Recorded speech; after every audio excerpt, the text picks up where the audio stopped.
Servus, ich bin der André, bin der Inhaber von Love & Faith. Wir bieten personalisierte Geschenkartikel an. Das heißt, alles, was im Bereich Leinwände, Kissen, personalisierte Tassen, alles, was du personalisieren kannst, bieten wir im Endeffekt an.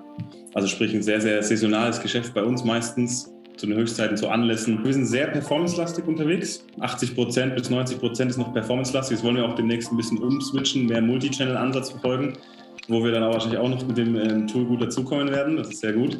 Aber wir sind sehr, sehr performancelastig. Also Facebook, TikTok, aber hauptsächlich Facebook ist unser Channel. Also wir sind circa zu 6, jetzt nicht alle Fulltime, aber die meisten Fulltime und ein paar Freelancer noch dabei. Also ich würde jetzt nur mal die Angestellten quasi in Deutschland zählen. Adspend kommt auf den Monat drauf an. Wir hatten jetzt den letzten Monat hatten wir so circa 320, glaube ich, waren es insgesamt an Adspend.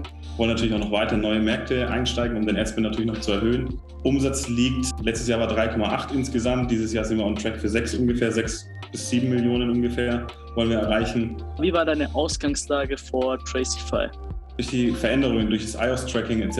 und die Updates in Facebook hatten wir keinen Überblick mehr über die Daten in Facebook. Also sprich, es wurde uns eigentlich extrem schlecht angezeigt, obwohl teilweise natürlich Ads performt haben. Und wir wussten natürlich auch nicht, wo wir Budget drauf packen sollen. Also es hat sich eher angefühlt wie in der Spielothek gambeln. Ne? Und nicht mal Pokern. Bei Pokern kannst du ja nach Wahrscheinlichkeiten gehen. Das hat sich nicht mal angefühlt wie Pokern. Also es war wirklich, wir haben geraten, wo wir Budgets drauf packen, was wir ausmachen. Und am Ende hat sich natürlich am Anfang des Jahres war nicht die Top-Performance. Wie hat sich das dann auch in eurem Business niedergeschlagen, dieses Gambling? Ja, also der Media Buyer, der ist natürlich nicht so freudig an die Arbeit gegangen, weil er einfach nicht nach Zahlen optimieren konnte. Ne, also sprich, die Mitarbeitermotivation des Media Buyers ist runtergegangen. Auch von mir ist runtergegangen, weil die Profitabilität natürlich niedriger wird und wir keine Entscheidung mehr treffen können, basierend auf Daten. Deswegen hat sich eigentlich vermehrt auf unsere Motivation ausgeschlagen, weil wir keine Lust mehr hatten. Wir wussten halt nicht, was wir anpassen sollen. Und die Profitabilität ist niedriger geworden mit der Zeit. Was war dann der Moment, wo du gesagt hast, okay, jetzt muss ich was ändern?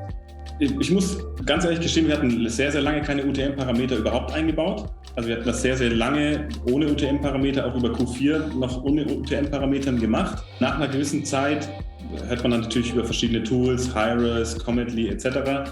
Tracify ist dann auch irgendwann gekommen.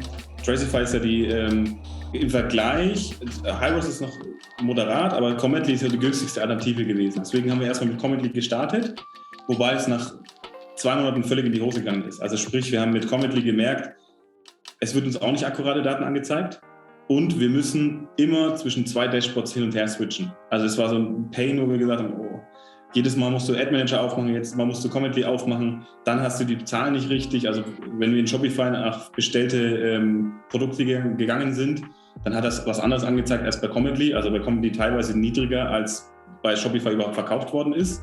Und wir wussten mit Sicherheit, dass über andere Channels nichts verkauft worden ist. Zahlen für jeden Ad Manager separat natürlich ca. $200, glaube ich, waren das damals noch bei denen. Also bist auch auf $600 rausgekommen. Okay, die $600 sind verschwendet. Komm, jetzt gehen wir mal in die richtige Richtung. Und dann haben wir uns auch bei Tracify gemeldet. Und es hat ab Tag 1 funktioniert. Also ab Tag 1 die Daten im Ad Manager und die akkuraten Daten gehabt. Vor allem das Lustige, was am Feiertag eingeführt worden ist. Wir hatten einen Call. Der Marius, glaube ich, war das. Und der hat direkt eingerichtet. Am Abend stand alles und wir konnten direkt die richtigen Daten am nächsten Tag tracken. So geil. Wie bist du auf Tracify aufmerksam geworden?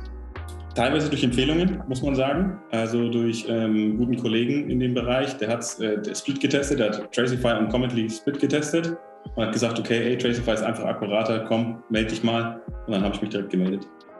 Und was hat dich dann auch im Gespräch mit Marius überzeugt, das zu testen? Ich war davor schon entschieden. Wir hatten Cometly, es funktioniert nicht, es muss was her, was funktioniert. Das ist so die Einstellung, ne, die dahinter ist. Weil wir wollen nicht gamblen, wir wollen akkurate Daten, wir wollen gute Entscheidungen treffen und halt skalieren. Ne? Das ist das Wichtige. Wenn wir keine Entscheidungen treffen können, können wir nicht skalieren. Auf jeden Fall. Wie haben sich so die ersten Tage mit Tracify angefühlt? Also ich fand es gut, dass wir gar kein separates Dashboard mehr hatten, sondern dass alles in den Ad Manager projiziert wurde. Sprich, wir konnten die Zahlen daraufhin anpassen und wir wussten, dass wir täglich auch die Zahlen anpassen konnten. Davor war es ja, man passt nicht die Daten vom letzten Tag an sozusagen. Ne? Also man schaut sich immer die letzten 7-Tagesdurchschnitte oder 3-Tagesdurchschnitte an. Aber was völliger Nonsens ist, wir schauen uns einfach täglich die Daten an und passen auf täglichen Werten an. Ne? Das können wir mit Tracify machen. Mit keinem anderen Tool hatten wir die Möglichkeit, das so zu machen. Wie hat sich das dann mittelfristig jetzt die letzten Wochen und Monate entwickelt? Wir testen besser. Also unsere Testing-Ads laufen besser, wir können besser auswerten, was gut funktioniert, was nicht funktioniert. Und was man ja auch dazu sagen kann, wir hatten vor Tracify 72.000 Adspend ungefähr war das ja. Und einen Monat nach Tracify hatten wir 320.000 Adspend. War auch natürlich geschuldet der Muttertag. Danach kam der Vatertag, hatten wir auch ungefähr ähnlichen Adspend. Ist natürlich, wie gesagt, bei uns ja anders bezogen, aber so hoch hätten wir wahrscheinlich nicht ohne Tracify skalieren können. Also wir hatten schon seit Anfang an unsere Struktur mit Testing immer mit integriert, haben dann damals noch also quasi 2 Kampagnen gemacht, von Testing in die Scaling-Kampagne dupliziert, was mittlerweile nicht mehr so gut funktioniert. Aber Testing ist aus dem Grund so wichtig, weil wir einfach dadurch ausschließen können, welches Creative, welche Copy, welches Produkt für uns gut funktioniert. Und dann können wir das natürlich verknüpfen, auswerten und die besten Ads dafür erstellen. Also wir lernen durch Testing. Konntest du davor richtig testen? Also seit dem iOS-Update gar nicht mehr. Wenn wir Split-Tests gemacht haben, iOS-Only-Adsets versus All zum Beispiel, da hat er natürlich beim iOS-Adset gar nichts ausgespuckt und mit Tracify haben wir dann einen Retest nochmal gestartet und dann war iOS-Adset halt einfach long-term am besten. Ne?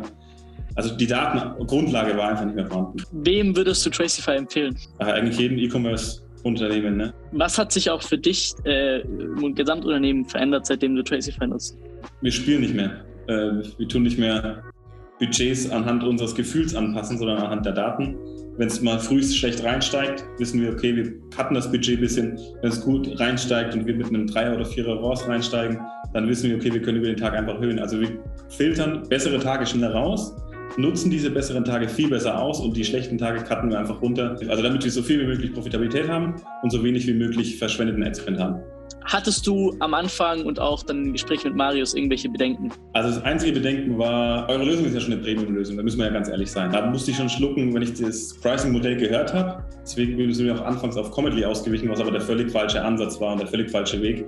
Und am Ende bin ich froh, dass wir den Weg mit Tracify gegangen sind, weil der Premium-Ansatz lohnt sich.